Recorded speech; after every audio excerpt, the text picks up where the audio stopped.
offering comments?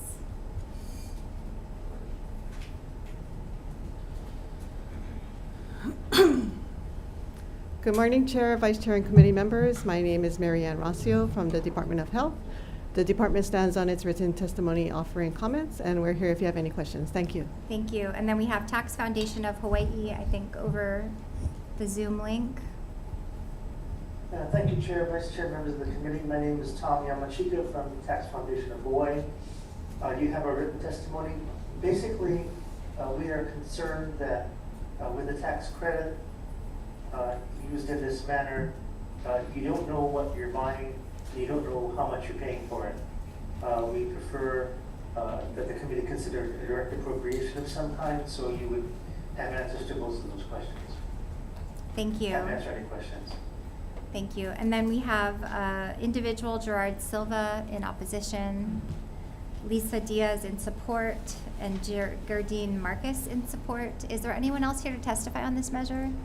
All right, if not, members, any questions? All right, no questions. So we will move on to the next item on our agenda, House Bill 186 relating to the environment. This is regarding prohibition of seabed mining in state marine waters. And first up to testify, we have Office of Hawaiian Affairs, and that's, I'm going to read a couple testifiers in a row so people can kind of queue up at the podium. Office of Hawaiian Affairs, followed by Hawaii Reef and Ocean Coalition, Democratic Party of Hawaii, and CARES Community Advocacy Research Education Services. So any of those members present, please come up to the podium. Good morning, Chair Lowen, Vice Chair Cochran, Ted Boland for the Hawaii Reef and Ocean Coalition. Seabed mining is inconsistent with protecting our reefs in Hawaii. It's really not necessary that we do that here. We are a state that cares about our marine waters, and we should do all we can to protect it. So I support this bill. Thank you. Thank you. And then we have Neil Nathan with the Coalition of Organizations in support. We have 11 individuals that submitted testimony in support. Is there anyone else here to testify on this measure that I missed? All right, if not, members, any questions? All right, if not, we'll move on to the next item on our agenda, House Bill 348. This allows, relating to renewable energy, this allows counties to establish an opt-in program for an annual payment in lieu of real property taxes on land or improvements for used for renewable energy that is sold to an electric utility. And first up to testify, we have the Leah Laramie Climate Commission in support, Hawaii State Energy Office in support. Aloha Chair, Vice Chair, members of the committee. Maria Tome, Hawaii State Energy Office. Thank you for hearing this bill. You have our testimony. We are in strong support. It allows the counties to address an issue that was identified in 2021. Thank you. Thank you. I'll read the next group of testifiers, so if any of these people are here, please come forward. We have Office of Planning and Sustainable Development, Director of Accounting and General Services, Ulupono Initiative, Climate Protectors Hawaii, Hawaii Environmental Change Agents. Wait, I think I'm on to the wrong bill. I apologize. Okay. Okay, I'll read the next list of testifiers. So we have Ulupono Initiative, Clearway Energy, Hawaiian Electric, present on Zoom. This is Rebecca David Matsushima testifying on behalf of Hawaiian Electric. We stand in support of our written testimony supporting this bill. And then Hawaii Solar Energy Association, also on Zoom. Not present, okay. And then we also have testimony and support from Democratic Party of Hawaii, Environmental Caucus, and 3 additional individuals. Is there anyone else here to testify on this measure? If not, members, any questions? Okay, great, moving right along. Next up is House Bill 654 relating to buildings. This is to establish energy benchmarking for state facilities using Energy Star Portfolio Manager. And first up to testify is the Hawaii State and, Hawaii Climate Change Mitigation and Adaptation Commission in support, Hawaii State Energy Office.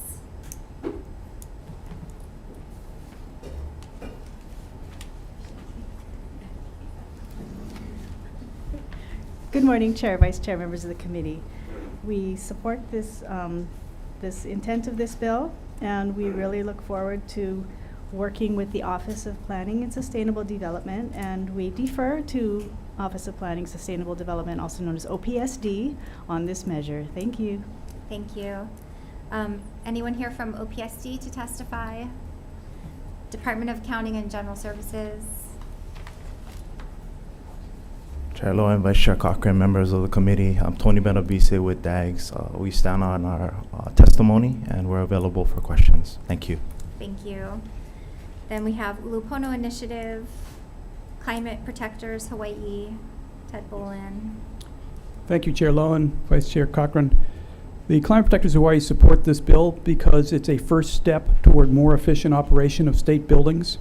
It's very important for climate that we get a hold on buildings, which account for approximately a third of our emissions, and this is one step toward doing that. This is a program under the Environmental Protection Agency's portfolio management program that is free of charge, that tells people how to better manage their buildings, and it's an opportunity not only to reduce emissions, which we need to do in order to meet our goals, but also to save costs to ratepayers across the state, and to taxpayers who are paying the bills for the operation of state buildings. So the Climate Protectors strongly support this bill. Thank you. Thank you.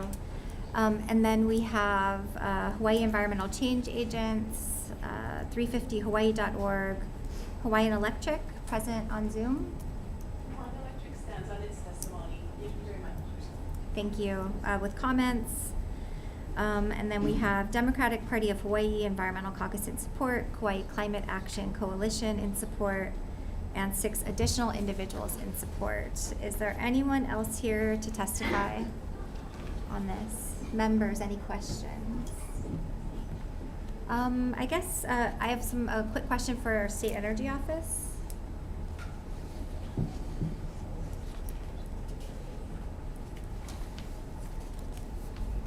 Aloha. Hi, I'm wondering, just because this kind of relates, I know that when we passed the House Bill 1801 was that last year, to require energy efficiency measures implemented in all state facilities, that also included having the Energy Office track utility bill data from state facilities. So Yes. in some part, you're already sort of involved in a piece of this. So I guess, do you think it would make sense to have this housed under Energy Office or under OPSD? Is the first question. The second is kind of ancillary, but is anything happening with the energy efficiency, undertaking those energy efficiency measures in state facilities yet? I think there's a 2024 deadline. Yes, I'd like to answer the second question first, and if staff can assist, I appreciate it. So we are working with the state agencies who are most active and engaged, and we have several initiatives. We have been collecting the data, and it is posted on our energy data portal on our website. So that's definitely already in place. In fact, we have realized quite a significant savings since the baseline year, which is the 2005, to be consistent with the UN. And turn over to Gail Suzuki-Jones from HST. Yes, good morning, everyone. Regarding that Energy Efficiency for State Buildings initiative, we have realized a 23% savings since 2005 by fiscal year 2022. And so we're on this downward trend as far as usage goes. We're continuing to work with the agencies, and we understand their concerns, and so we're just starting to discuss different strategies in which to accomplish this. What we do now is report aggregated data by agency, not by building. And so we can look at ways that we could achieve this and work with OPSD, if that is the intent of the legislature, and make sure that we also meet our larger goals, climate and energy. Yeah, I goals. guess the question though is not what's happened since 2025, but what's happened since 2022.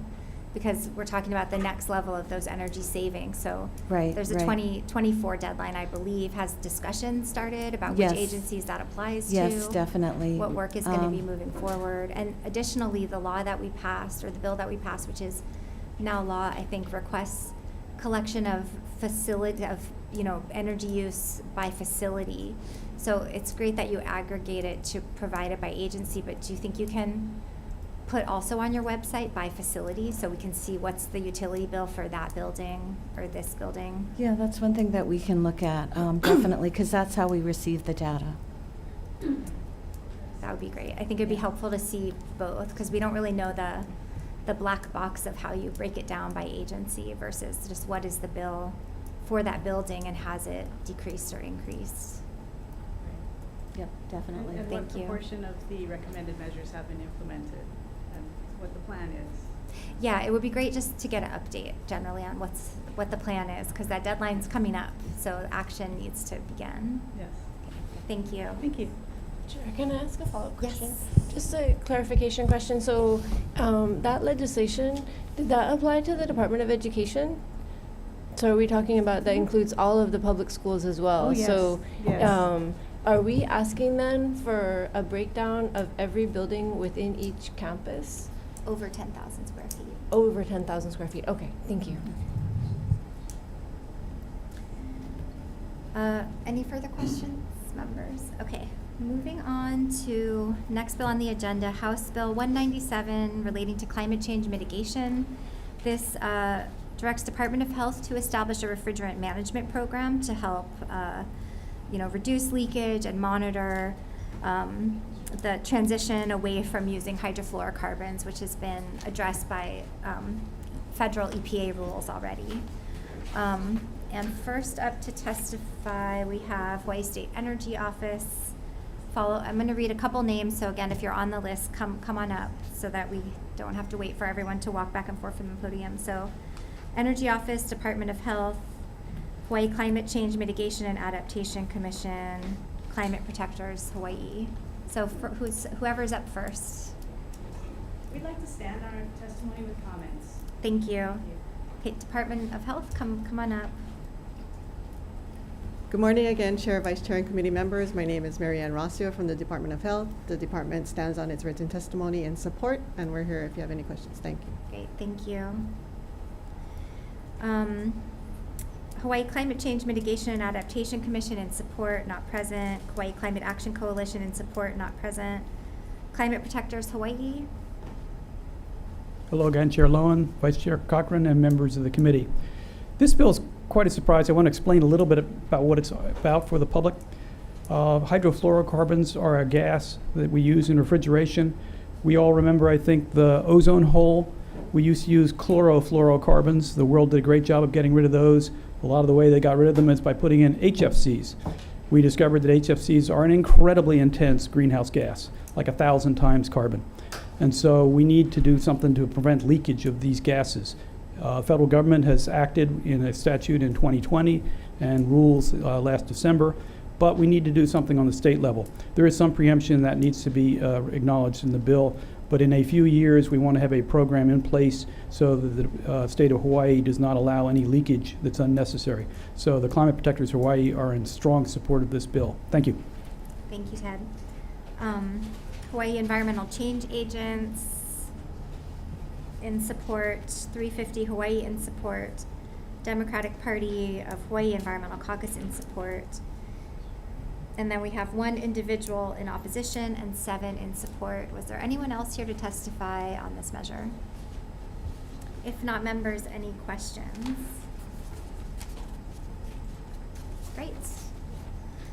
All right, if not, we will move on to House Bill 588 relating to renewable energy. So this directs the PUC to establish reliability standards and interconnection requirements and it says that they shall implement the Hawaii Electricity Reliability Administrator Law. And first up to testify, we have Public Utilities Commission. Good morning, Chair Lowen, Vice Chair Cochran, and members of the committee. My name is Steve Mariani, Utility Analyst with the PUC. I stand on the Commission's written testimony and comments and available to answer any questions. Thank you. Thank you. And then Consumer Advocate, Dean Nishina. Good morning, Chair Lowen, Vice Chair Cochran, members of the committee. Dean Nishina with the Division of Consumer Advocacy. You have our written testimony offering comments, and we stand on it and available for any questions, if any. Thank you. Thank you. And Hawaiian Electric via Zoom. Morning, Chair, Vice Chair, and members of the committee. Hawaiian Electric is testifying in opposition of HB 588. While we strongly understand the important economic and environmental concerns with interconnection, and we're committed to continuous improvement in the area, we feel that this bill is unnecessary at this time for four main reasons, which are detailed in our testimony. But just quickly, Act 201 instituted a study on the interconnection process. Phase 2 of that has not yet been completed.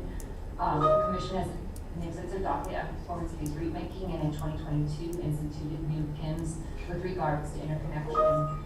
The company has proposed, and the PC has accepted, numerous changes to the interconnection process in our Stage 3 documents, which have not yet taken effect as they're just starting.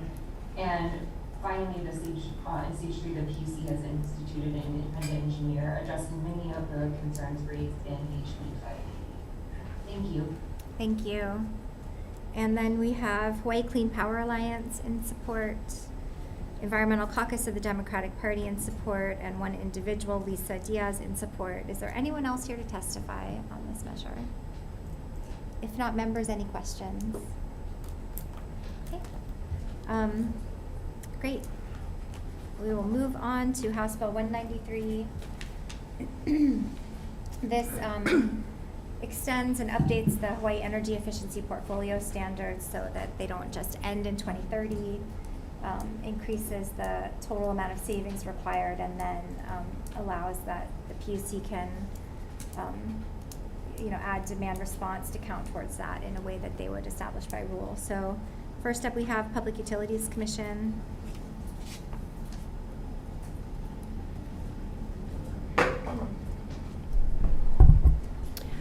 Aloha and good morning, Chair Lowen, Vice Chair Cochran, and members of the committee. My name is Ashley Norman. I'm a utility analyst with the Public Utilities Commission, and I am here to represent and stand on the Commission's testimony, and I'm available for any questions from the committee.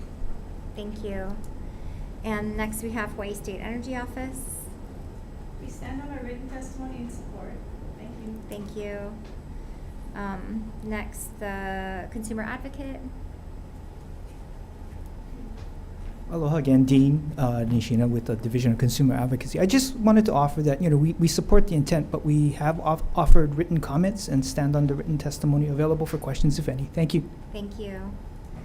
And then we have Ulupono Initiative in support, Climate Protectors Hawaii in support, Blue Planet Foundation in support. Good morning, Chair Lowen, Vice Chair Cochran, members of the committee. I'm Jody Robinson, Policy Analyst for Blue Planet Foundation. Blue Planet is a local nonprofit aimed at addressing climate change. We focus mainly on energy and transportation policy. We submitted testimony in support, and by way of background, the EEP's goal was set in 2009 with the goal of saving about 30% of energy by 2030, and since 2009, there's been a lot of progress in energy policy, notably in 2015 when we adopted 100% RPS, and a couple years later when we did the goal of 2045 to be essentially carbon negative. So we see a necessary change in the EEPs to align with these 2045 dates, and we're supportive of that extension. And also we are supportive of including demand response programs in our accounting for energy efficiency. Thank you. Thank you. Ulupono Initiative in support, Climate Protectors Hawaii in support. Getting used to doing this again. I already read those. Hawaii Solar Energy Association Are they present on Zoom? Good morning. Okay. Mo- Go ahead. Oh, I'm sorry. Good morning, Chair Lowen, Vice Chair Cochran, and members of the committee. Sorry I missed my prior testimony on HB 348. I was having technical difficulties. Just want to stand on our written testimony in support of HB 193 as well as HB 348. Thank you for your time. Thank you. And then we have Hawaiian Electric. Hawaiian Electric stands on its testimony with comments. Thank you. Hawaii Energy in support. Environmental Caucus of the Democratic Party in support. And then we have 4 individuals in support. Are there any more individuals who wish to testify on this measure? If not, members, any questions? Yes.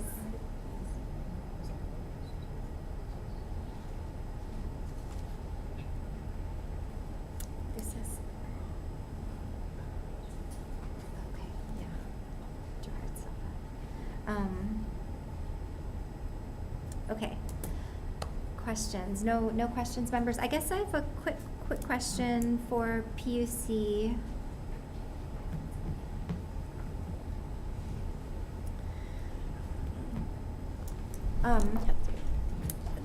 I guess, can you tell us how the working group is going and what kind of things you're addressing? Just a brief summary. Sure. Actually, the technical working group is a group of stakeholders that helps advise the Commission on performance with the EEP standard and any additional research opportunities. It's a mix of stakeholders from the counties, we have the utilities, we have the consumer advocate. I think there's about 15 or 18 actually, like different groups. We will be reconvening next week actually to start evaluating some of the proposed elements of this measure and particularly around the demand response component. And I guess I guess because the testimony from Hawaiian Electric did express concerns about the piece relating to demand response, but I guess my question is, even if we took that out of this bill, it still would remain part of the discussion. It just wouldn't necessarily be a mandate, but it would continue to be discussed, and it could possibly be included, but it would be through more of a stakeholder process. Correct. Mm-hmm. We're hoping to have an opportunity to explore this element further with all stakeholders. So whether or not it's included as language or part of the bill or the statute, we would still continue to work with stakeholders to explore this option for Hawaii. Great. Okay. Thank you. Thank you. Any questions, members? Okay, we are moving at the speed of light. Next up is House Bill 191 relating to climate mitigation. This would direct the PUC to establish an estimated social cost of carbon to use that in IRP planning processes for utilities, and then also direct the state to consider that in planning new infrastructure and capital improvement projects. And first up with testimony was the Leah Laramie from the Climate Commission in support. And then we have the Public Utilities Commission comments. Aloha kakahiaka, Chair Lowen, Vice Chair Cochran, and members of the committee. My name is Clarice Schaefer, and I'm a utility analyst at the Commission. The Commission stands by its written comments, and I am available for questions. Thank you. And the Consumer Advocate? Aloha again, Dean Ishino with the Division of Consumer Advocacy. We stand in our written testimony offering comments available for questions, if any. Thank you. Thank you. And Hawaiian Electric in opposition on Zoom, I think. Chair, Vice Chair, and members of the committee. You have our comments with concerns with this bill. I just want to highlight a couple of things that with the bill, there are, it's within the PUC's current statutory ability to implement these things. And in fact, they have been, through performance-based regulation, implemented a number of potential penalties to the companies for not integrating renewables in a timely manner.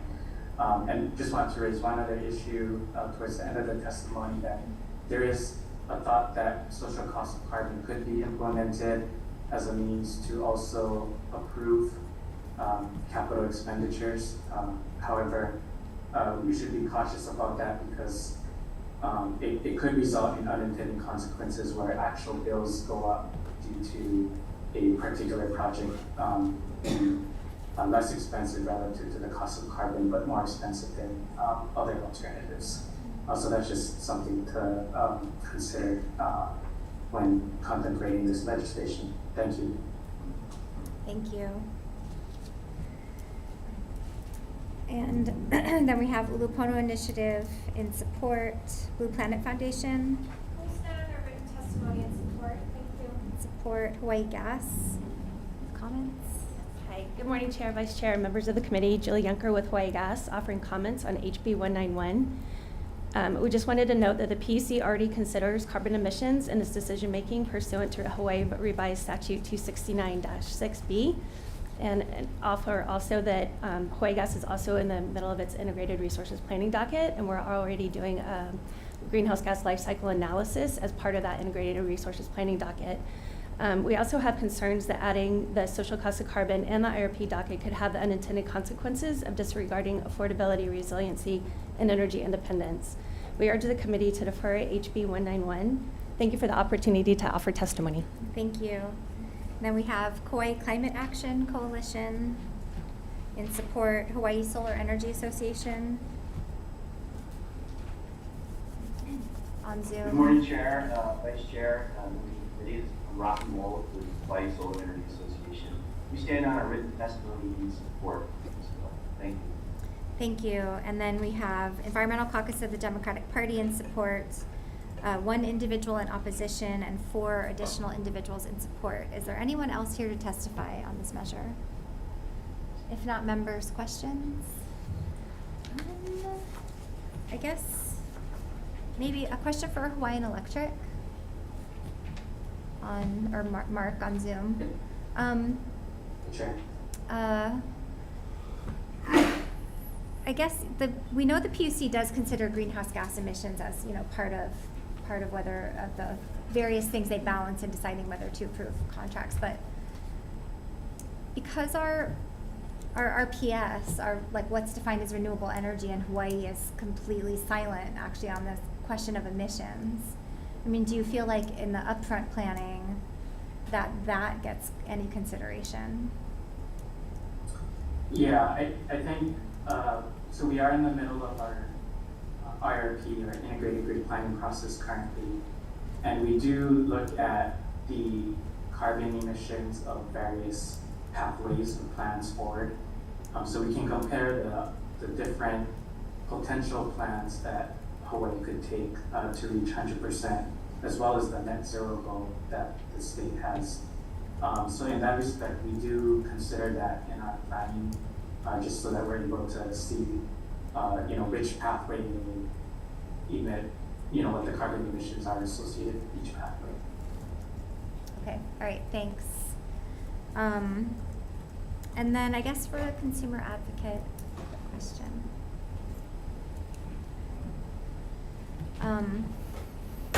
And sorry, this question might be like almost more relevant to the question of state infrastructure. That's also included in the bill, which isn't your kuleana, but I guess, when you consider, I see the concerns about would this potentially impact affordability, because we're definitely very concerned about that, especially right now. But there's also those long-term impacts that I think cost everybody over the long term. So, when your office does the analysis, sort of what kind of time horizon do you consider these things in? Thank you for the question, Chair Lowen. When we look at the question of new infrastructure, and this is more specific to utility projects as opposed to state infrastructure, as Mr. Asano mentioned, it's being incorporated in the integrated grid planning process, but also for each application that's submitted before the Public Utilities Commission. We look at the life cycle greenhouse gas emissions, which would consider in part the potential upstream as well as downstream, and that includes, we're trying to make sure the questions are being asked as it relates to when the project may need to be dismantled or disposed of, what the potential impacts are as well as compared to other alternatives. Does that answer your question? Yes, kind of. Thank you. I appreciate it. Okay, And thank you. I guess we didn't get testimony from DAGS, but if someone is here from DAGS that wants to kind of answer that question for state facilities. No? Okay. We'll move on. Any other questions? No. Okay. We are on House Bill 346. This requires that the design of new state facilities be electric vehicle charger ready, and then requires Energy Office along with DAGS and DOT to evaluate state facilities, the cost for retrofitting, and which ones would potentially be the best ones to make EV ready, and then requires the retrofitting of they would choose 2 state facilities and retrofit those as a start. So first up we have, we'll go ahead and call on DAGS since you're ready to go. So first up. Good morning, Chair Lowen, Vice Chair Cochran, members of the committee. My name is Michael Arakaki. I'm the administrator for the automotive branch. We stand by our testimony and available to answer any questions. Thank you. Next, we have Leah Laramie, Hawaii Climate Change Mitigation and Adaptation Commission. We have the Hawaii State Energy Office.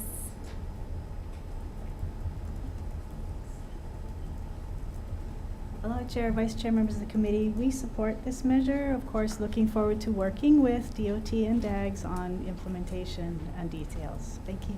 Thank you. And Ulupono Initiative in support, Kauai Climate Action Coalition in support, Blue Planet Foundation.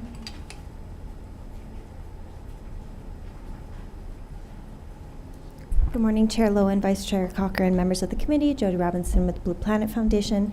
We submitted testimony in support. We believe this is an important measure for the state to lead by example on EV-ready facilities. I just want to clarify, this is not actually installing the chargers. It's just installing the wiring and conduit necessary so in the future we can install chargers. And this is really important because retrofitting buildings after the fact to be to accommodate EV charging is actually 90% more expensive. So the state can help mitigate costs down the future and really see that the future is more moving towards vehicle electrification and supporting that through this bill. Thank you. Thank you.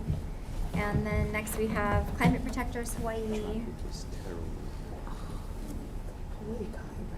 support. Ted Boland again. Hello, Chair Lowen, Vice Chair Cochran, members of the committee. The state does need to lead by example. I second the remarks of Blue Planet. This is a good opportunity to get the buildings ready so that when the wave of electric cars comes, which it is coming, the state is ready and can show the world a better way to run ground transportation that doesn't involve the use of fossil fuels. So the Climate Protectors Hawaii strongly supports this bill. Thank you. Thank you.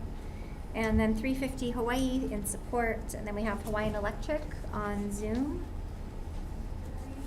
Vice Chair Cochran and committee members, June Shi testifying on behalf of Hawaiian Electric. We stand on our written testimony in support of this lead by example measure and provided suggested amendments. Our amendments to section 3 on page 4 interpreted the measure to request state agencies to retrofit 2 priority buildings. To clarify, our amendment was not intended to remove technical specifications to the make-ready infrastructure, but to include the charging stations themselves. If the state agencies are to retrofit buildings, we're recommending that they install and complete the installation all the way to the charging stations in those 2 priority buildings. Thank you for the opportunity. Thank you. And then we have Hawaii EV Association on Zoom. Tam Hunt. Good morning, Tam Hunt, Hawaii EV Association. We strongly support the bill and have one recommendation. We suggest changing at least 2 facilities for this pilot approach to at least 10. We feel that 2 is a bit too modest given the urgency of this transition. Thank you very much. Thank you. And then we have Democratic Party of Hawaii Environmental Caucus in support. And then I also have listed Christine Kinimaka from DAGS on Zoom. Is that your president? Aloha Chair, Vice Chair. I was just backup for Lloyd Thank you. And then we have 1 individual in opposition and 3 in support. Is there anyone else here to testify on this measure? If not, members, questions? Chair. Okay, go ahead, Rep. Ward. First, a comment. It's refreshing to see real faces rather than through cameras. Genuinely, sincerely. And my apologies, Madam Chair, the traffic is terrible, so everybody is on target except me, I think, here. The gentleman that when I walked in, I have a question to you, sir. I didn't get your name. Yes, you with the yellow hush shirt. Yes, please. The question is, when you said the wave of electric cars come, how big is the wave right now? What do we got? How many people have got electric cars? How much of our fleet, i.e. private or public, if you have both figures, do we have? I don't. I think Tam Hunt might have those, who was just on. I would say that I think it's in the neighborhood of less than 5%. Is Tam online so he heard what you just said? Perhaps he can. What's the question of how many EVs are currently In- in Hawaii as a In the private fleets as well as the government fleets, or cars? Unfortunately, for the state as a whole, it's actually less than 1%. So California is leading at about 2% right now, so we have a long way to go. Wow. Let's, Okay. let's, yeah, I'm not sure these are the right individuals to ask that Oh, question. okay. but- Will the right individual please stand up? Madam, who, okay, somebody more knowledgeable, perhaps. Okay, I'll wait till some of those people occur. Thank you. let's see, the Hawaii State Energy Office, do you want to tell us briefly if you have some numbers of percentages? And I think also what would be interesting to hear is the rate of increase, because the 1% to 2% sounds small, but it's a doubling. So I'm relatively new at the Energy Office. I'm Joe Galabit. I'm Manager of Resilience, Clean Transportation and Analytics. And we have that information on our webpage, and I was just looking it over the last few days ago, and I don't want to misquote, but I think it's in the 1% range in terms of total number of vehicles. But in terms of new vehicle purchases, I think it's higher, maybe around 5%. But we can go back and make sure the exact numbers. So it is increasing, but vehicles take a while to turn over to actually see the change in the fleet. Sure. Okay. Thank you, Joe. Thank you. Okay, I have some questions for Dags, I guess, if you're available. I guess I saw your guys' testimony. You're wary of any mandates, which I understand. That's partly also why I wanted to include an appropriation in the bill to make sure that we were going to fund anything that we asked you to do.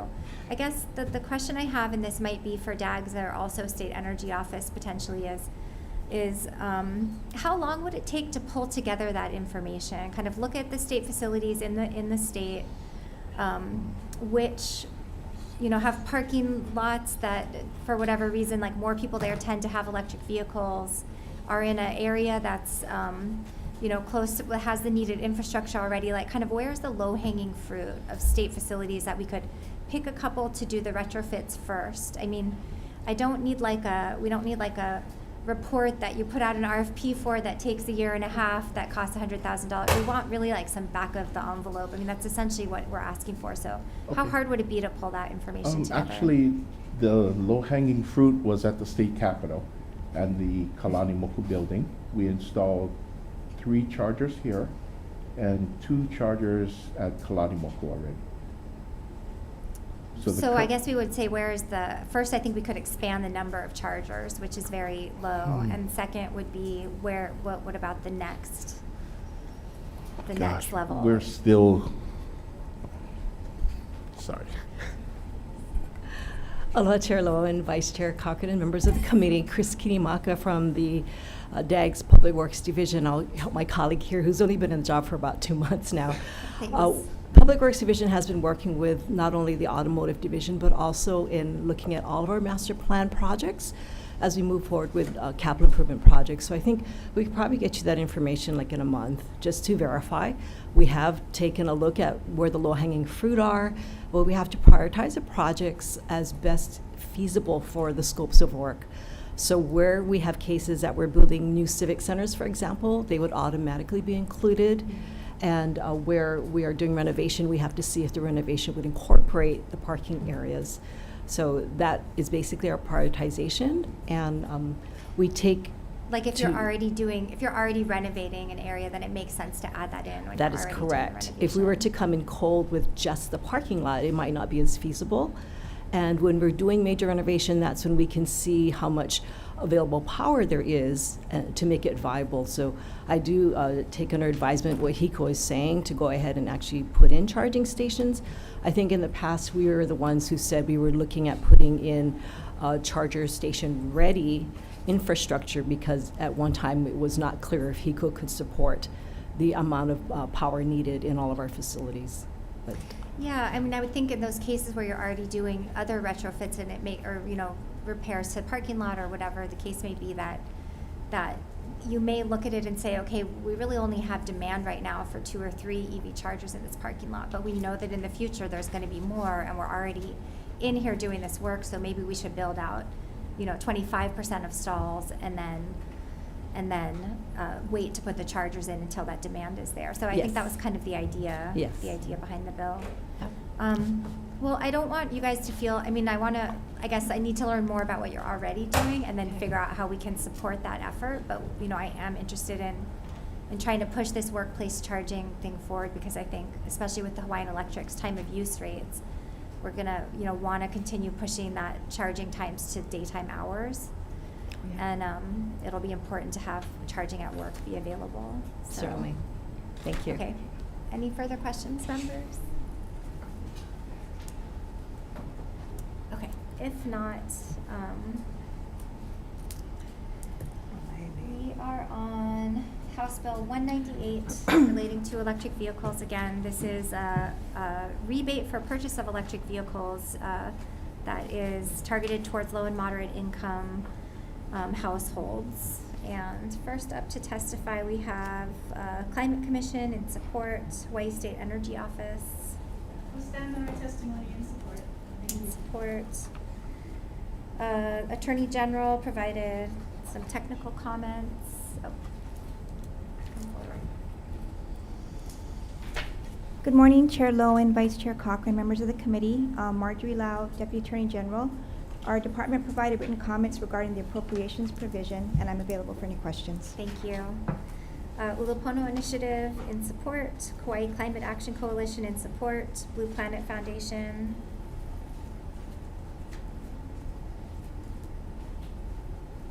Good morning, Chair Lowen, Vice Chair Cochran, members of the committee. Rep Ward, to answer your question, I just looked on DBID's website from December 2022. There are 22,249 EVs, which is about 2.1% of all vehicles. But interestingly enough, the adoption rate is quite high. So in the past year, over 25% of new vehicles that have come on the road have been EV, compared to just 1% of your traditional gas combustion engines. So on this bill, HB 198, Blue Planet is in support of providing a rebate for the purchase of an electric vehicle. And why we see this is really important now is because of some of the federal law changes. So with the Inflation Reduction Act of 2022, it's really called into question on which purchases of EVs will qualify for a federal tax credit. The federal tax credit previously was up to $7,500 for a purchase of a vehicle. And really targeting some of our kind of lower or moderate income folks who might need an incentive to purchase EV, will help them participate in the clean energy future. I think there's a misconception, this is not in our testimony, but there is a misconception that electric vehicles are for people who can afford that. And we see this as a real measure to kind of increase equity and access to purchasing the vehicles themselves. If I looked this morning on the top 10 kind of cheapest EVs that you can buy, the cheapest one is a Chevy Bolt. It starts at about $27,000. So you could see how a tax incentive of maybe $10,000 or $15,000, if you combine it with the federal money, could be a significant cost reduction for people who maybe want to purchase an EV but don't have the financial means to do so. So we see this is very complementary to having the charging infrastructure in place is kind of incentivizing this mechanism moving forward. Thank you. Thank you. Climate Protectors Hawaii in support. Good morning, Chair Lowen, Vice Chair Cochran, members of the committee. Ted Boland with Climate Protectors Hawaii in strong support. I don't have too much to say beyond what the good remarks from Blue Planet. This is an important issue in this bill in particular, among all the ones that are dealing with electrification of our transportation sector. We need to get out of the mindset that electric cars are for rich people. And this bill helps us move in that direction and open up the market to people.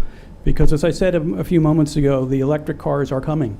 And it's important that it not just be for rich people, and that there be an opportunity for others to experience the electric car future, which benefits not just the driver in terms of savings, because electric car maintenance is way less than gas vehicles, but also in terms of benefiting the climate, which is why the Climate Protectors Hawaii are in strong support of this bill. Thank you. Thank you. And then Hawaiian Electric. Good morning. Hawaiian Electric stands on its written testimony in support. Thank you. 350 Hawaii in support, and then we have Alliance for Automotive Innovation. Tiffany. Good morning, Chair, Vice Chair, members of the committee. I'm Tiffany Yajima, testifying on behalf of the Alliance for Automotive Innovation. We stand in our testimony in support of this. Thank you. Thank you. And then we have one individual in opposition and 17 additional individuals in support. Anyone else here to testify on this measure? If not, members, any questions? Rec Board. Thank you, Chair. Ms. Robinson? My wife said what many have just said, that, hey, we cannot afford to buy a electric car. And now this bill says if I have income of 140% of median income, so how much do I qualify? What is 140% of 140% of the area median income for a household of the same size? Maybe, are you the one I should ask that? Maybe somebody else? I think it's available on the HUD website and HST. Yeah, I know, and it's a really moving formula, but to understand this bill, I want to see if this is really low income, or is it medium, or what is the median income? 72,000 is the median income, right? Do we have any economists in the audience here or online? I want to see how affordable this is. Not Certainly, Rep. Board, your point is taken. I think that's a policy call on what percentage of AMI are we trying to target. This bill could be targeted to really advance adoption for low and moderate income individuals. And what the federal government has actually done with their new policy is they've capped the purchase price, so up to like $55,000. So again, really targeting so that it's not the new Tesla owners that we're going to target, that we're going to target folks who maybe just need a little incentive to, like I said, buy the Chevy Bolt, which is like 30 grand, not, $55,000. I wanted a Tesla, and that's the one my wife rejected. we all do, sir. Thank you. Any other questions, members? I have a quick question. Maybe Hawaii Energy Office, if you're the new EV person. Yes. I guess I think we're all in agreement that the upfront cost of an electric vehicle, although it's coming down, is still slightly higher than an internal combustion engine vehicle. But when you look over the life cycle of owning that car, the cost to fuel it and the cost to do repair and maintenance, does it level out? You are correct that the electric vehicle does have lower maintenance costs because of no need to change the oil and all kinds of other parts that don't exist with an electric driveline. So it really depends. It can on the lower cost vehicles. It depends on the price of where your entry point in the market is. Sure, but if you have like a Chevy Bolt, for example, it can. That might be a slightly higher upfront cost, but I think the cost to over the life cycle is lower than owning an internal combustion engine. And the challenge with the low-income folks, of course, is they can't pay that upfront cost in the beginning to be able to reap those benefits further down the line. And I wanted to clarify, I was looking on the Hawaii Energy Office webpage in terms of the data, and it is a 2% of vehicles in Hawaii are electric at this point. So still low, but increasing. Great, thank you. Thank you. Rep. Kahalo, go ahead. Aloha. Just a comment on making sure this is inclusive as possible when I think to some degree, supporting the rebate for low to moderate income is really going to help those in urban areas. When we are thinking about rural communities and Neighbor Island, there's less stations and public stations, so families will have to probably charge at home for some. So I just want to comment that maybe considering the range of low to moderate, that range maybe can be a little more flexible for accessibility, and have conversations about what does that AMI look like? Should that be adjusted to just provide greater access so we can get even more adoption? Is just a quick comment, because I think for rural communities and Neighbor Islands, they may have higher income, but they have to pay a higher cost because there's less public places to charge at this time. So to help with adoption, maybe making the range a little more flexible and accessible for the rebate might be helpful.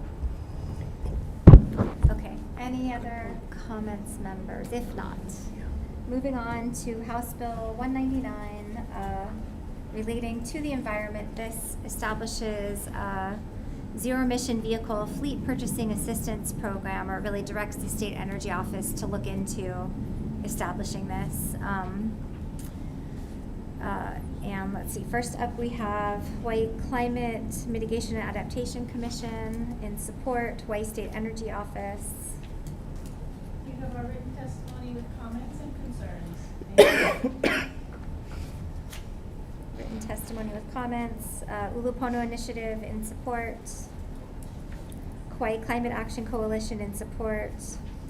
Hawaii Auto Dealers Association. Aloha, Chair Lowen, Vice Chair Cochran, members of the committee. My name is Melissa Pavlicek. I'm here on behalf of the Hawaii Automobile Dealers Association. You have our comments. The main thing that I wanted to say today is we really wish to be a collaborative partner with you, as well as many of the stakeholders who've testified here today. I'm taking some homework assignments to bring you some data about what the private sector is doing. And I know many of you worked with Dave Rolfe, who retired earlier this month. So I just wanted you to know for sure that we are available for questions and look forward to working with you. Thank you. Thank you. And then Climate Protectors Hawaii in support. We have Hawaii Transportation Association in support. Hawaiian Electric. Hawaiian Electric stands on its written testimony supporting the intent of this measure. Okay, and sorry, I went quickly by HTA. That was Gareth Sakita. Is he on Zoom? No, not on Zoom. Okay. And then Tam Hunt, Hawaii EV Association on Zoom. Yeah, good morning again, Chair, Vice Chair, members. Hawaii EV strongly supports this bill, but as in my prior comments, we feel it should go a bit further than what is largely a study bill and a program creation bill. We urge the committee to include at this time a standards approach for private fleets, and that means requiring X% of new vehicle purchases to be EVs by, for example, 2025, a higher standard by 2030, and a higher standard by 2035. We also recommend that it includes the specified date for the full transition of 2035, which matches existing county adopted resolutions for achieving the full transition for their own fleets. So this basically brings the private fleet obligation to par with the government fleet obligations. We don't support this time the full ICE ban like adopted in California. Instead, we prefer this kind of a mixed, more moderate approach of a standards approach.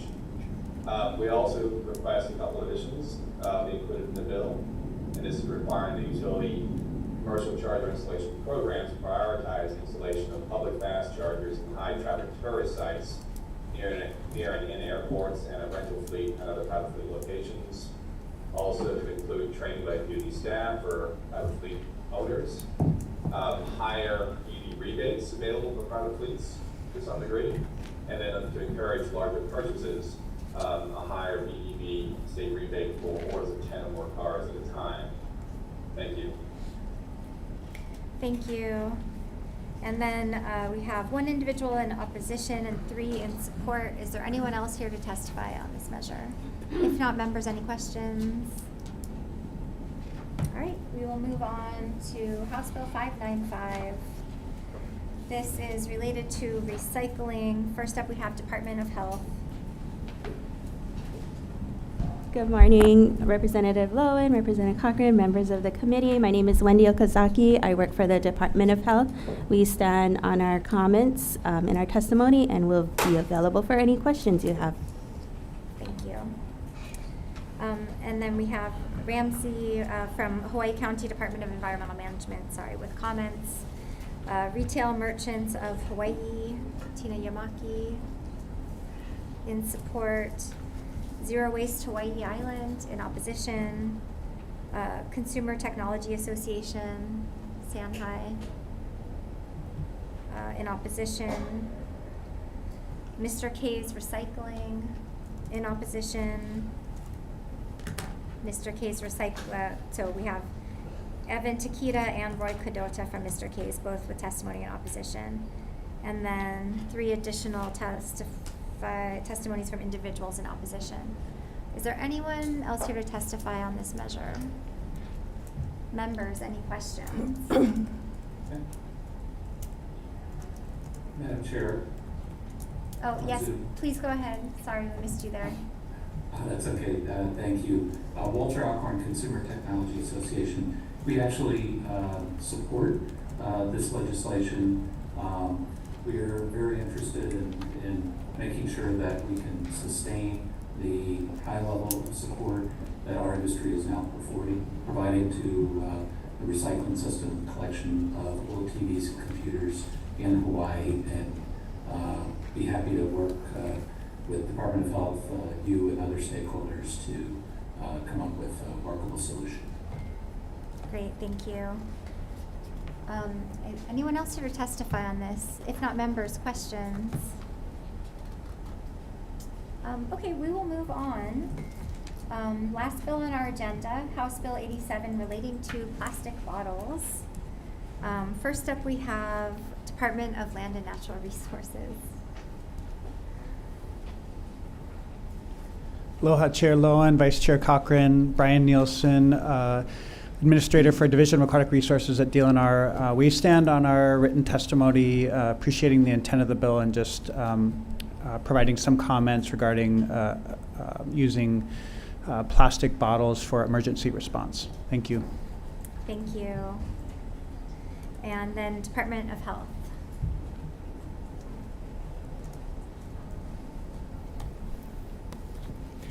Good morning, Chair Lowen, Vice Chair Cochran, and members of the committee.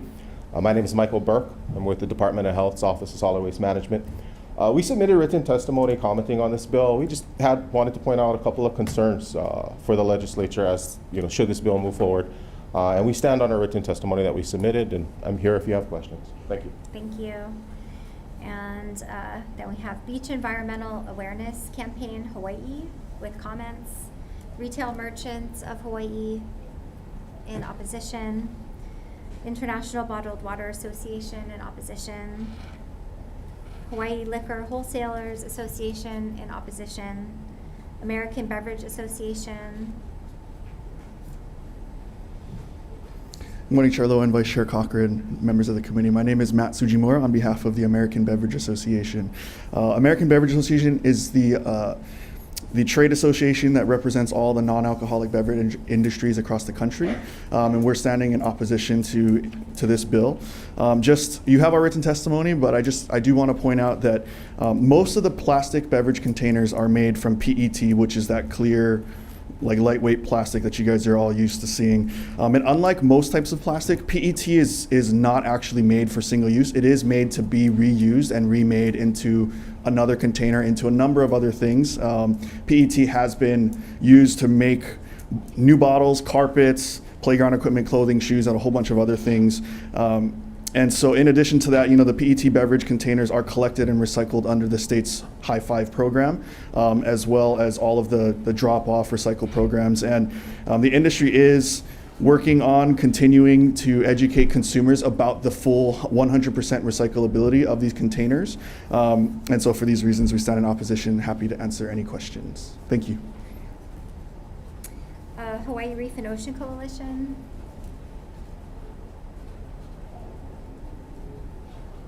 Good morning, Ted Boland again on behalf of Hawaii Reef and Ocean Coalition. Good morning, Chair Lowen, Vice Chair Cochran, and members of the committee.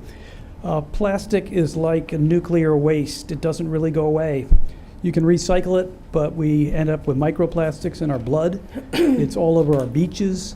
It's everywhere. So it would be good to try to use less of this stuff up front. I don't think it should be described as single use and should not be used and thrown away. It should be reused and should be minimized and developed with things that don't involve fossil fuels. So Hawaii Reef and Ocean Coalition stands in support of the intent of this measure with, obviously there's some issues about how to do it, but we need to move forward to a future that doesn't involve so much plastic made from fossil fuels. Thank you very much. Thank you.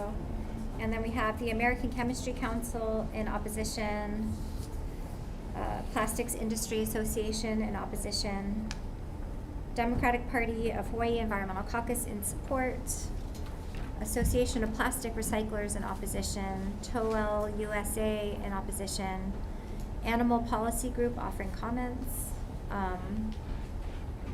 and Randolph Shepherd Vendors of Hawaii in opposition.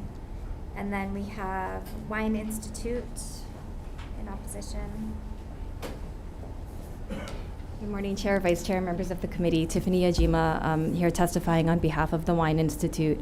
The Wine Institute is respectfully opposed to this measure because it would ban the sale of the small 187 milliliter bottles of wine that typically come in the 4-pack. They're used in places where glass bottles can't be used and perform in a way that contains the wine and doesn't leach any flavors. So we're opposed to this and be happy to answer any questions. Thank you. Thank you. And then we also have 5 additional individuals with testimony in support and 4 in opposition. Is there anyone else here to testify on this measure? Members, any questions? Rep. Ward. Thank you, Chair. The Beverage Association, gentlemen. Did you say every clear plastic bottle is made from recyclable, or is recyclable, or both? So all of the plastic PET bottles that the beverage companies use to package and the bottles that you use for all the beverages, those are 100% recyclable. The caps, all of that. Are those the ones they sell downstairs in the blind vendors? I would shop? assume yes. I Probably. mean, the majority of the plastic bottles are made here at Pacific Allied, which is the local company, but some are shipped in, but it's all used. They do reuse the plastic. And a lot of people in this building drink from those bottles. So if this bill passes, what do we drink out of? That's a great question, Rep. Also, well, the other, Coke is one concern. The other is milk from Costco, of which if you buy the gallon Costco, can you make a cardboard gallon? Well, that one I think might not fall can. under this bill, since this bill is 2-liter containers only. So I think your gallon of milk will be okay. But everything smaller than those giant Okay, party. so gallon is okay according to this. Yes, because this is only for 2-liter containers well, less than 2 liters, I should say. Yeah. So you still don't know what we're going to drink Coke out of? I mean, we'll find out, I guess, if it comes to that. But right now, based on the beverage industry's numbers and the way that they've been packaging all of their products, PET is the most versatile, is the most useful. But didn't California already do this one? Or They they're in have- the process of it? They're in the process of it. I believe that they've passed a measure with regards to the recycled content required in different bottles, not a full-out PET ban statewide. So this goes even beyond what? Yes, it would. Interesting. Okay, thank you very much. Thank you. Other questions, members? Matt, sorry, you want to come back up? Just the PET plastic, how many times is it recyclable?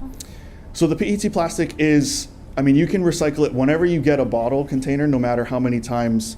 So, I couldn't tell you how many plastic bottles have gone in to make the bottles downstairs per se, but they are 100% recyclable. I would say, like most other products, over time, it does deteriorate, right? So it's, like our phones, like our laptops, over time you use them and slowly you'll deteriorate. They won't be able to use them anymore. So I can't tell you exactly the lifespan of the usability of it, but I can tell you that what is put out for consumers is 100% recyclable.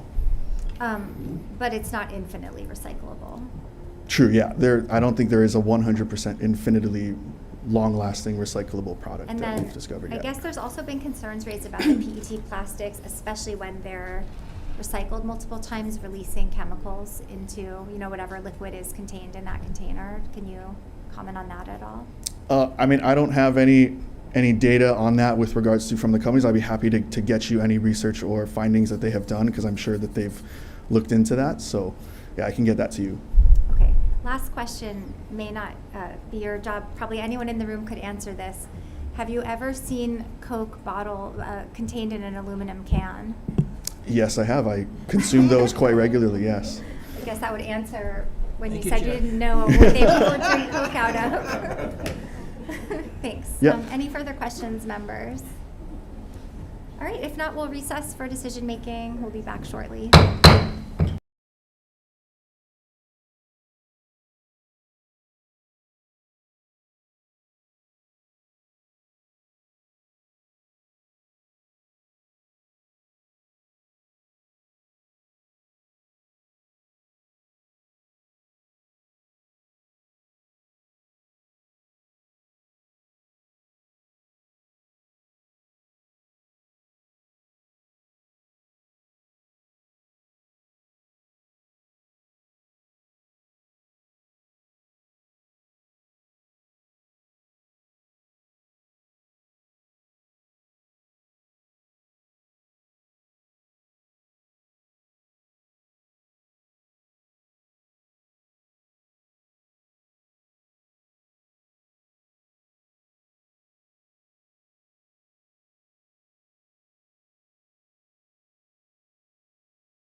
All right, we are reconvening Committee on Energy and Environmental Protection, 8:30 a.m. agenda for decision making. First up, we have House Bill 389. Well, actually, before I start, I wanted to explain to everyone here and anyone watching, we are using in the House this year a standard defective date. So the defective date will be the same across all committees of July 1st, 3000. A defective date is a procedural thing that we use to kind of defect the bill to ensure we can move it forward, but we want discussions to continue. So it means we're not ready to say this bill is perfect yet and we're ready to just commit to passing the contents of it, but we want to continue the discussion. So we put a defective date on there and pass it over to the Senate with those defective dates, and that means we know the bill will come back to us for conference committee and we'll have a chance to continue those discussions and negotiations. So there's often a lot of misunderstanding surrounding defective dates, so try to explain those, and then again we're going to keep that one consistent date across all our bills, and I think all committees are using the same date. So House Bill 389, this is the carbon capture tax credit. Essentially the only changes on this bill is we're going to defect the date to July 1st, 3000. That'll be the same defective date across all the bills anytime I say defecting the date. And that is all the changes that we're going to make. We'll move that forward and continue the conversation. Members, any discussion? If not, Vice Chair, please take the vote. Voting on HB 389. Any noes? You would say. Oh, sorry. Chair's recommendation. Oh, sorry. Chair's recommendation is to pass with amendments. And Chair and Vice Chair vote aye. And at this time, are there any members voting no? Seeing none, measure passes. Chair, your measure is adopted. Thank you. Good job. Okay, moving on, House Bill 186. This is the seabed mining bill. We are going to accept the amendments from Office of Hawaiian Affairs testimony. Let me just say what those were if I can find them. And that was to just provide that nothing contained in this section would diminish, alter, or amend any existing rights, privileges, or practices of Native Hawaiian people, nor shall the obligations of the state to the Native Hawaiian people be absolved. So we'll add that amendment. We need some technical amendments for clarity, consistency, and style, and then we will defect the date to July 1st, 3000. Members, any discussion? If not, Vice Chair, please take the vote. Chair, voting on HB 186, Chair elects to pass with amendments. Chair and Vice Chair both vote aye. Any voting no? Seeing none, Chair, your measure is adopted. Thank you. And next up, we have House Bill 348. This is the real property tax bill. We're going to, on page 4, line 13, change the word agreement to contract and defect the date to July 1st, 3000. Move this forward for further discussion. Members, any discussion? Chair. Yes. I have a problem with this one. The Constitution says that the counties will have the power to do property taxes. But then recently we gave them TAT taxes and then GET taxes. Now we got another one. I think we're running a little bit amok in terms of giving the county I mean, I love home rule, but in terms of the taxation, we're going to be taxing the people, which is already the highest in the nation, beyond which I think is bearable. So I'm going to vote no on this. Thank you. Okay, thank you. Any further discussion? If not, Vice Chair, please take the vote. Voting on HB 348, Chair elects to pass with amendments. Chair and Vice Chair both vote aye. And are there any noes? Rep Ward votes no. And the Chair, your measure is adopted. Thank you. Okay, moving on to House Bill 654 relating to buildings. This is the building energy benchmarking or utility benchmarking bill. So a couple changes. We're going to move this new chapter this new section to Chapter 196. So this will be under the State Energy Office, consistent with the work they're already doing, tracking utility bill data based on House Bill 1801 from last year. We'll change the chapter title from Building Management to Building Benchmarking Program. And then some additional technical amendments for clarity, consistency, and style, and defect the date to July 1st, 3000. I think this bill still needs some finessing and more discussion, but we want to keep the conversation going, so we will move this forward. Members, any discussion? If not, Vice Chair, please take the vote. Voting on HB 654, Chair elects to pass with amendments, and Chair and Vice Chair vote aye. Any members voting no? Seeing none, Chair, your measure is adopted. Thank you. And we have House Bill 197 relating to climate change mitigation. This is the hydrofluorocarbon or refrigerant management program under DOH. First, we're going to add to the bill,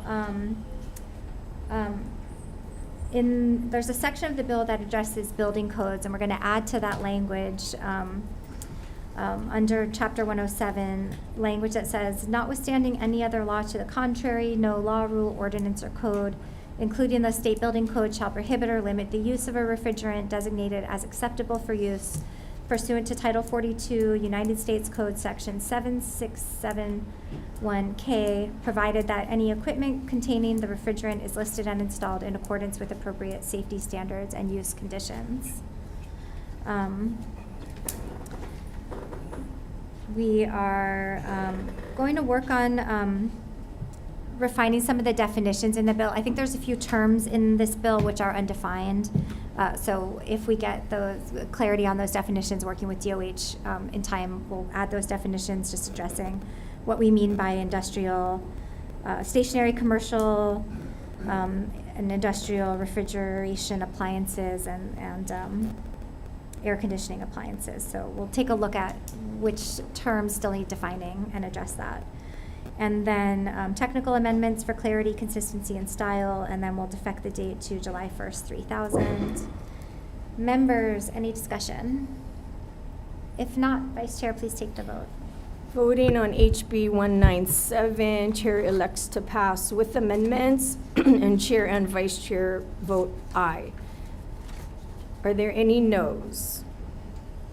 Are there any reservations? Chair, your measure is adopted. Thank you. House Bill 588 relating to renewable energy, and this is addressing interconnection issues and how the PUC might better address them. So just based on testimony from the PUC and the consumer advocate about the concerns that that mandating the Hawaii Electricity Reliability Administrator instead of the administrative engineer they currently have might increase costs for ratepayers, we're going to remove that part of the bill, so removing sections 4, 5, and 6. But we will keep the initial part dealing with the addressing rules for interconnection. And we'll have some technical amendments for clarity, consistency, and style, and defect the date to July 1st, 3000. Members, any discussion? If not, Vice Chair, please take the vote. Voting on HB 588, Chair elects to pass with amendments, and Chair and Vice Chair vote aye. Are there any noes? Are there any reservations? Way down here. To the Yes, reservations? Yes. Okay, we have Rep. Ward, reservations, and Chair, your measure is adopted. Thank you. House Bill 193 relating to energy efficiency portfolio standards. This extends and updates the standards for the energy efficiency. So we're going to accept Hawaiian Electric's amendment to take out the reference to demand response, with the understanding that that doesn't preclude this actually being addressed by the PUC. And we hope that that does continue to be part of the discussion, but we'll just keep the bill a little more simple and try to keep that important part moving forward. And we will defect the date to July 1st, 3000, and that is all. Members, any discussion? If not, Vice Chair, please take the vote. Voting on HB 193, Chair elects to pass with amendments, and Chair and Vice Chair vote aye. Are there any noes? Any reservations? Chair, your measure is adopted. Thank you. House Bill 191 relating to establishing a social cost of carbon. I know this is a big discussion. I want to continue having the discussion, so we are going to move this forward, just noting the various concerns that were raised in testimony. We're going to adopt the amendment suggested by the PUC that instead of having the PUC do all their own work, this would link this effort to the U.S. government's interagency working group on the social cost of greenhouse gases, and then just incorporate that into a state-established social cost of carbon. And then it looks like we need a technical amendment to just add the existing statutory language to page 5, line 17. So sometimes our bills are drafted without updates of what bills we passed last year, so I think that's what happened in this case. And then we'll defect the date to July 1st, 3000. Members, any discussion? Go ahead. Chair, I will be voting with reservations, but when we call it a social cost of carbon, I think it's rather extreme euphemism, if I may say. It's based on a term they use federally. That's why we say social cost of carbon. But it's another way of saying that we're going to charge you for something and we call it social cost. But anyway, the public may have a misunderstanding of it. Thank you. Any further discussion? If not, Vice Chair, please take the vote. Voting on HB 191, Chair elects to pass with amendments, and Chair and Vice Chair vote aye. Any noes? Any with reservations? Mr. Ward. And Chair, your measure is adopted. Thank you. So for House Bill 346, this is the EV Ready Workplace Charging for State Facilities bill. We'll make some changes to that Section 3 to ask for that assessment to basically be determining a priority order for state facilities based on those various considerations: location, expected future demand, estimated cost of retrofits, and other make-ready work, and other factors deemed relevant, which after our conversation, I guess, would include if other refurbishments are already planned for that facility. So again, just asking DAGs work with HSEO to just determine what's a priority order for these facilities, and then essentially get back to us with some numbers so that we can help fund the effort. We want to help make it easier for this transition to happen. So I'm going to add a requirement to provide a report back to the legislature prior to 2024. I think that should be more than enough time. We won't complain if we get it early. And that could include estimated costs for the retrofits for the highest 5 priorities. And then we will change the language a little to make this a goal for DAGs to retrofit state facilities to be EV ready, and we won't do a mandate of a certain number of facilities. And then we'll defect the date to July 1st, 3000. Members, any discussion? If not, Sure. Oh, yes, go ahead. I would just like to say that I wish that we could be more aspirational and more ambitious in this work in particular, because I think it has so much impact. But I appreciate the cost constraints and the efforts in this direction. Thank you. Any further comments? If not, Vice Chair, please take the vote. Voting on HB 346, Chair and Vice Chair, Chair elects to pass with amendments, and Chair and Vice Chair vote aye. Are there any noes? Any with reservations? Chair, your measure is adopted. Thank you. And next up we have HB 198. This is the low and moderate income EV rebates. For this, we're going to adopt the amendments of the Attorney General regarding fixing the appropriations language. And again, fix existing statutory language, page 10, line 18, and then defect the date to July 1st, 3000. Members, any discussion? If not, Vice Chair, please take the vote. Voting on HB 198, Chair elects to pass with amendments. Chair and Vice Chair vote aye. Are there any noes? Any with reservations? Chair, your measure is adopted. Thank you. And then House Bill 199, this is the Private Fleets Assistance Program. So we will, on page 2, lines 10 and 11, we'll delete by the end of. I think we don't need a date, there's a blank date in the bill, but I think we actually don't need to specify a date in that particular section. And then we'll change the date on page 6, line 19 to 2025 to allow more time for HSCO to work on this. And then we need technical amendments for clarity, consistency, and style, and we'll defect the date to July 1st, 3000. Members, any discussion? If not, Vice Chair, please take the vote.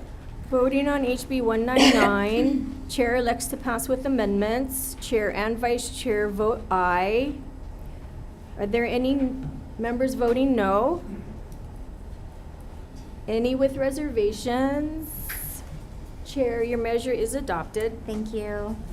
House Bill 595 relating to recycling. I really went back and forth on whether to just defer this or continue the conversation about it. We did just pass a bill about e-waste last year, and I think Department of Health needs time to be able to implement that. For now, what I'm going to do is retain only the amendment on page, there's an amendment on page 5, line 6 and 7, which adds an exemption for floor standing printers or printer with optional floor stands. And basically remove any other changes to this section of statute. But we'll keep the conversation moving forward by keeping a bill alive. And defect the date, technical amendments for clarity, consistency, and style, and then defect the date to July 1st, 3000. Members, any discussion? If not, Vice Chair, please take the vote. Voting on HB 595, Chair elects to pass with amendments. Chair and Vice Chair vote aye. Are there any noes? Any with reservations? Chair, your measure is adopted. Thank you. And then House Bill 87 relating to plastic bottles. I'm going to narrow this down to plastic water bottles only. I did appreciate the testimony that commented, there was somebody who made the point we could now only buy 2 liters of mayonnaise at a time if this bill were to take effect. So we'll limit this to plastic water bottles, and then we'll add in an exemption for any bottled water that may be needed for emergency response, public health, and safety, and defect the date to July 1st, 3000. Members, any discussion? If not, Vice Chair, please take the vote. Voting on HB 87, Chair elects to pass with amendments. Chair and Vice Chair vote aye. Are there any members voting no? Rep Ward? Rep Ward, no. Any with reservations? Chair, your measure is adopted.